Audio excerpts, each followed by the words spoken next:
ರೆಸ್ಟೋರೆಂಟ್ಗಿಂತನೂ ರುಚಿಯಾಗಿ ಬಹಳ ಸುಲಭವಾಗಿ ಕಾರ್ನ್ಫ್ಲವರ್ ಇಲ್ಲದೆ ಒಂದು ಚಿಕನ್ ಸೂಪ್ ಬಹಳ ಸುಲಭವಾಗಿ ಮಾಡಬಹುದು. ಎಲ್ಲರಿಗೂ ನಮಸ್ಕಾರ. ನಾನು ನಿಮ್ಮ ರೇಷ್ಮಾ. ಸಾತೇಸ್ ಕಿಚನ್ಗೆ ನಿಮ್ಮೆಲ್ಲರಿಗೂ ಸ್ವಾಗತ. ನೆಗಡಿ ಕೆಮ್ಮು ಇರಬೇಕಂದಾಗ ಈ ಸೂಪ್ ಮಾಡ್ಕೊಂಡು ಕುಡಿದ್ರೆ ಅಂದರೆ ತುಂಬ ಚೆನ್ನಾಗಿರುತ್ತೆ. ಬನ್ನಿ ಹೇಗೆ ಮಾಡೋಣ ಅಂತ. ಮೊದಲು ಒಂದು ಕುಕ್ಕರ್ಗೆ ನಾನು 1 ಟೇಬಲ್ ಸ್ಪೂನಷ್ಟು ಎಣ್ಣೆ ಹಾಕ್ಕೊಂಡಿದ್ದೀನಿ. 1 ಟೇಬಲ್ ಸ್ಪೂನಷ್ಟು ಕೂಡ ನಾನು ಈರುಳ್ಳಿ ಹಾಕ್ಕೊಂಡಿದ್ದೀನಿ. ಸಾಕು, ಜಾಸ್ತಿ ಈರುಳ್ಳಿ ಎಲ್ಲ ಏನು ಬೇಡ ಇದಕ್ಕೆ. ಇದನ್ನು ಒಂದು 30 ಸೆಕೆಂಡ್ ಹುರ್ಕೊಂಡ್ರೆ ಸಾಕು. ನಾನು 1 ಟೇಬಲ್ ಸ್ಪೂನ್ ಟೊಮ್ಯಾಟೊ ಕೂಡ ಸಣ್ಣಗೆ ಕಟ್ ಮಾಡಿ ಹಾಕಿದ್ದೀನಿ. ಅದು ಕೂಡ ನಾವು ಹುರ್ಕೊಳ್ಳೋಣ. ನಾನು ಇವಾಗ ಚಿಕನ್ನು ಒಂದು 300 ಗ್ರಾಮ್ಸ್ ತೊಗೊಂಡಿದ್ದೀನಿ. ನಾನು ಆದಷ್ಟು ಬೋನ್ಸ್ ಪೀಸಸ್ಸೇ ಯೂಸ್ ಮಾಡಿದ್ದೀನಿ. ಬೋನ್ ಪೀಸಸ್ ಯೂಸ್ ಮಾಡಿದ್ರೇ ಚಿಕನ್ ಸೂಪ್ ಚೆನ್ನಾಗಿರೋದು. ಸಾಫ್ಟ್ ಪೀಸಸ್ ಯೂಸ್ ಮಾಡಬೇಡಿ. ರುಚಿಗೆ ತಕ್ಕಷ್ಟು ಉಪ್ಪು, 1/4 ಚಮಚ ಅರಶಿನದ ಪುಡಿ, 1/4 ಚಮಚ ಶುಂಠಿ ಬೆಳ್ಳುಳ್ಳಿ ಪೇಸ್ಟು ಸಾಕು. ಜಾಸ್ತಿ ಇದಕ್ಕೆಲ್ಲ ಬೇಡ, ಸ್ವಲ್ಪ ಫ್ಲೇವರ್ ಇರಲಿ ಅಂತ ಹಾಕಿದ್ದೀನಿ. ಇದನ್ನೆಲ್ಲ ಮೀಡಿಯಮ್ ಫ್ಲೇಮಲ್ಲಿ 2 ರಿಂದ 3 ನಿಮಿಷ ಚೆನ್ನಾಗಿ ಹುರ್ಕೊಳ್ಬೇಕು.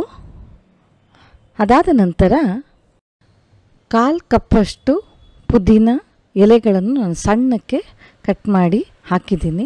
ಪುದೀನ ಲೀವ್ಸ್ನ ಮಿಸ್ ಮಾಡಬೇಡಿ, ಅದೇ ತುಂಬ ಫ್ಲೇವರ್ ಕೊಡುತ್ತೆ ಸೂಪ್ಗೆ. ನಾನು 2 ದೊಡ್ಡ ಗ್ಲಾಸಷ್ಟು ನೀರು ಹಾಕಿದ್ದೀನಿ. ಈ ಸೂಪು ಬರೀ ಕುಡಿಯೋದಕ್ಕೆ ಅಲ್ಲ, ಸೂಪನ್ನು ಚೆನ್ನಾಗಿ ಅನ್ನಕ್ಕೂ ಕಲಸಿ ಮಕ್ಳಿಗೆ ಕೊಟ್ಟರೆ ತುಂಬ ಟೇಸ್ಟಿಯಾಗಿರುತ್ತೆ. ಕೊನೆಯದಾಗಿ ಸ್ವಲ್ಪ ಖಾರಕ್ಕೆ ನಾನು 1/2 ಚಮಚದಷ್ಟು ಪೆಪ್ಪರ್ ಪೌಡ್ರ್ ಕೂಡ ಹಾಕಿದ್ದೀನಿ. ಇದನ್ನೆಲ್ಲ ಒಮ್ಮೆ ಮಿಕ್ಸ್ ಮಾಡಿ ಚೆನ್ನಾಗಿ. ನನಗೆ ಸ್ವಲ್ಪ ಉಪ್ಪು ಕಮ್ಮಿ ಅನ್ನಿಸ್ತು, ಅದಕ್ಕಾಗಿ ಇನ್ನೊಂದು ಚೂರು ಹಾಕಿದೆ. ಇದನ್ನು ಇನ್ನೊಂದು ಸಲ ಮಿಕ್ಸ್ ಮಾಡಿ ಕುಕ್ಕರ್ ಮುಚ್ಚಿ ಒಂದು 6 ರಿಂದ 7 ವಿಸಿಲ್ಲು ಮೀಡಿಯಮ್ ಫ್ಲೇಮ್ನಲ್ಲಿ 7 ವಿಸಿಲ್ ಬಂದರೆ ಸಾಕು.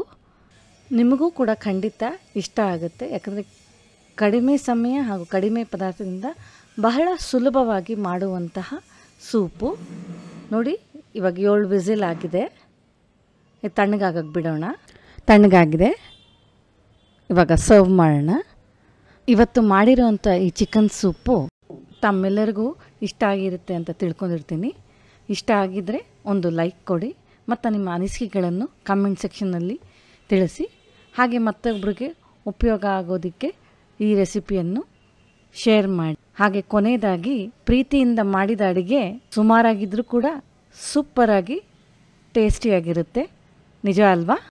ಮತ್ತೆ ಸಿಗೋಣ ಒಂದು ಹೊಸ ರೆಸಿಪಿಯೊಂದಿಗೆ. ಅಲ್ಲಿಯವರೆಗೂ ಧನ್ಯವಾದಗಳು.